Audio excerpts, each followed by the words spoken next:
Bismillahirrahmanirrahim. Lecture of Chemistry for 9th class. Today's our topic of discussion electron affinity and electronegativity. आज हम electron affinity और electronegativity के बारे में पढ़ेंगे। तो सबसे पहले हमें ये पता होना चाहिए कि इलेक्ट्रॉन अफिनिटी क्या है। तो किसी एलिमेंट के गैशियस एटम में, किसी एलिमेंट के गैशियस एटम के वैलेंस शेल में जब एक इलेक्ट्रॉन दाखिल किया जाता है, मतलब कि किसी एटम के वैलेंस शेल में जब एक इलेक्ट्रॉन दाखिल किया जाता है तो उस वक़्त कुछ एनर्जी रिलीज़ होती है, तो उसे हम क्या कहते हैं, उसे हम इलेक्ट्रॉन अफिनिटी कहते हैं। किसी एटम के गैशियस स्टेट में वैलेंस शेल में जब कोई इलेक्ट्रॉन ऐड किया जाता है तो एनर्जी रिलीज़ होती है, तो उस एनर्जी को हम क्या कहते हैं, उसे हम इलेक्ट्रॉन अफिनिटी कहते हैं। फॉर एग्जांपल, जब फ्लोरीन जो है इसके वैलेंस शेल में एक इलेक्ट्रॉन ऐड किया जाता है तो जो अमाउंट ऑफ एनर्जी रिलीज़ होती है वो -328 किलो जूल पर मोल है।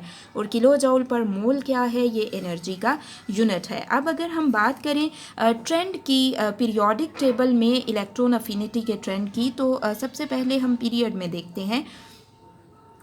तो पीरियड क्या होते हैं, पीरियोडिक टेबल में हॉरिजॉन्टल जो रोज़ होती हैं उन्हें पीरियड्स का नाम दिया जाता है। तो जब हम लेफ़्ट टू राइट मूव करते हैं पीरियड में तो क्या होता है कि जो इलेक्ट्रॉन अफिनिटी है वो बढ़ जाती है। इलेक्ट्रॉन अफिनिटी क्यों बढ़ जाती है, क्योंकि जो न्यूक्लियर अट्रैक्शन है वैलेंस इलेक्ट्रॉन पे वो बढ़ जाती है, ठीक है, जिसकी वजह से इलेक्ट्रॉन अफिनिटी जो है वो बढ़ जाती है। अगर हम ग्रुप की बात करें तो ग्रुप क्या है, पीरियोडिक टेबल में जो वर्टिकल कॉलम्स होती हैं उन्हें हम ग्रुप्स का नाम देते हैं। और ग्रुप्स में जब हम टॉप टू बॉटम मूव करते हैं तो वैल्यू ऑफ इलेक्ट्रॉन अफिनिटी जो है वो कम हो जाती है।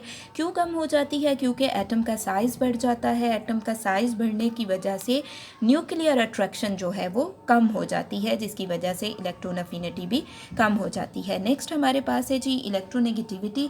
अब इलेक्ट्रॉन नेगेटिविटी क्या होती है, तो किसी एटम की इलेक्ट्रॉन पेयर को, बॉन्डेड इलेक्ट्रॉन पेयर को अपनी तरफ खींचने की जो एबिलिटी होती है उसे इलेक्ट्रोनेगेटिविटी का नाम दिया जाता है, ठीक है। किसी एटम की इलेक्ट्रॉन पेयर को अपनी तरफ खींचने की जो एबिलिटी होती है उसे इलेक्ट्रोनेगेटिविटी का नाम दिया जाता है। अब हम देखते हैं कि इसका रुझान कैसा है। तो इलेक्ट्रोनेगेटिविटी जो है पीरियोडिक टेबल में इसका ट्रेंड भी आयोनाइजेशन एनर्जी और इलेक्ट्रॉन अफिनिटी जैसा ही है।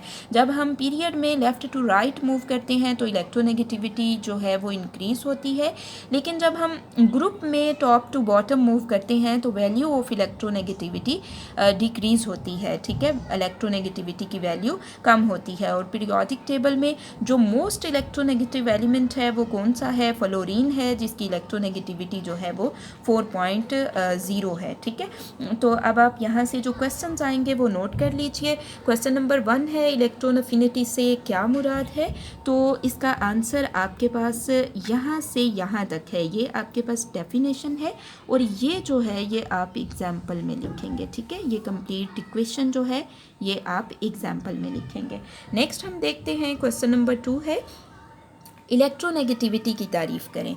तो यहाँ से यहाँ तक आपके पास इलेक्ट्रोनेगेटिविटी है। किसी एटम की मॉलिक्यूल में मौजूद इश्तराक शुदा इलेक्ट्रॉन पेयर को अपनी तरफ खींचने की सलाहियत को इलेक्ट्रोनेगेटिविटी कहते हैं, ठीक है। तो ये आपके पास इलेक्ट्रोनेगेटिविटी की डेफिनेशन है और ये कंप्लीट जो है ये आप एग्जाम्पल में लिख सकते हैं, ठीक है। लाइक फ्लोरीन जो है उसकी इलेक्ट्रोनेगेटिविटी 4.0 है, क्लोरीन की इलेक्ट्रोनेगेटिविटी 3.2 है, ब्रोमीन की इलेक्ट्रोनेगेटिविटी 3.0 है, आयोडीन की इलेक्ट्रोनेगेटिविटी 2.7 है। तो ये आप इसकी एग्जाम्पल में लिख सकते हैं।